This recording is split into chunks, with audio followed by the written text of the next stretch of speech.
Hello दोस्तों, आज हम कक्षा 3 की जो कार्य पुस्तिका है, उस पर चर्चा करेंगे। इस कार्य पुस्तिका का नाम पंखुड़ी है, जो बच्चों की पाठ्य पुस्तक पंखुड़ी है, उस पर आधारित है।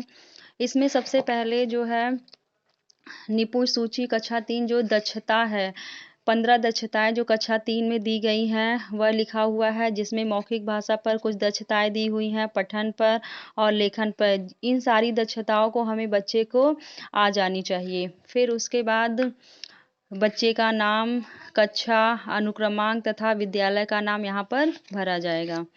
उसके बाद जो है यहाँ पर शिक्षकों के लिए कुछ निर्देश दिए हुए हैं, जैसे कार्यपुस्तिका पर कार्य कैसे करना है, फिर प्रवाहपूर्ण पठन पर बच्चों को अभ्यास कैसे कराना है तथा उन्हें किस स्तर में रखना है, इसकी यहाँ पर जानकारी दी हुई है।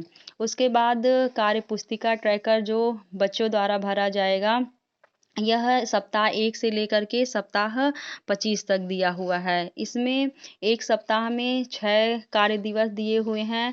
जब बच्चा कालांश 1, 2 तथा 3 पर को पढ़ कर के डिकोडिंग को अच्छी तरह से भर लेता है, तब यहाँ पर एक और अध्यापिका द्वारा जब चेक कर लिया जाता है, तो 1 दिवस पर वह टिक कर देगा। जब दूसरे दिन पर वह तीनों कालांशों पर कार्य करके अध्यापिका द्वारा चेक करा लिया जाता है, तो दूसरे दिन। फिर जैसा कि छठवें दिन जो बच्चे का आकलन होता है, जब आकलन अध्यापिका द्वारा कर लिया जाता है, तब हम यहाँ पर बच्चे द्वारा टिक करा लेंगे। इसी तरह जो सप्ताह 13 में जैसा इस बार है, शाब्दिक पुनरावृत्ति करानी है और सप्ताह 21 में शाब्दिक पुनरावृत्ति करानी है। इस प्रकार से जब हमारी 25 सप्ताह पर कार्य कर लिया जाएगा, तो ये बच्चों द्वारा पूरी तरह से भर दिया जाएगा। उसके बाद यहाँ पर विषय सूची दी गई है, जिसमें सप्ताह 1 से लेके सप्ताह 4 तक जो है, उसमें बच्चों की पुनरावृत्ति करानी है। फिर सप्ताह 5 से लेकर के सप्ताह 25 तक पाठ्य पुस्तक पर कार्य कराना है।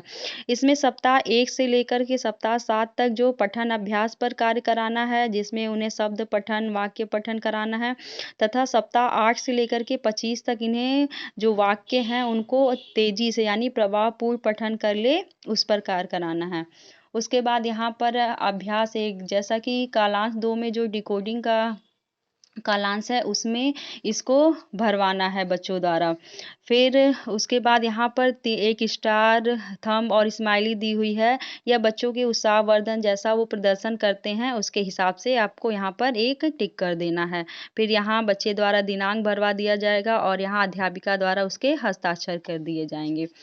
फिर उसके बाद जो है, यह तो हमारा कालांश 2 के लिए था। फिर कालांश 3 के लिए जो पठन अभ्यास कराना है हमको, वह 162 पेज पर दिया हुआ है, जिसमें सप्ताह 1 में आपको पठन अभ्यास 1 तथा 2 पर कार्य करना है। यह पूरे सप्ताह में बच्चे द्वारा पढ़ लिया जाना चाहिए। फिर इसी तरह सप्ताह 2 में पठन अभ्यास 3 तथा 4, इसमें अभी हमारा जो है शब्द पठन पर ध्यान दिया गया है। उसके बाद जब हमारा सप्ताह 3 आएगा, तो इसमें शब्द पठन के साथ-साथ वाक्य पठन भी कराना है। फिर उसके बाद जब हमारा सप्ताह 8 आ जाएगा, तो इसमें बच्चे को 1 मिनट का बच्चे के द्वारा 1 मिनट में आपको 60 शब्द पढ़ लेना चाहिए, या आप बच्चे के टाइमर लगा दीजिए। जैसा कि यहाँ पर कुछ वाक्य लिखे हुए हैं, इसमें कुल 27 शब्द हैं। इन शब्दों को में से बच्चा कितना सही पढ़ लेता है 1 मिनट में, उसको यहाँ पर लिख देना है। और उसके साथ जैसे बच्चा मिला कर पढ़ता है या फिर तेज़ी के साथ पढ़ लेता है, उसके आधार पर हम यहाँ पर स्तर 1, 2, 3 में से एक स्तर उसको दे देंगे। इस तरह से हमारा जो 25 सप्ताह में बच्चे को पूरी तरह से प्रवाहपूर्ण पठन आ जाना चाहिए, और उसी तरह से धीरे-धीरे यहाँ पर शब्द भी बढ़ते जा रहे हैं। अंत में उसे 1 मिनट में 60 शब्द पढ़ लेना, इतना आना चाहिए, और उसी के हिसाब से हम यहाँ पर स्तर भी देते जाएंगे। इस तरह से हमारी जो पंखुड़ी कक्षा 3 की कार्यपुस्तिका है, वह इसी प्रकार से हम काम करेंगे। अगर वीडियो अच्छा लगे तो चैनल को सब्सक्राइब ज़रूर करेंगे।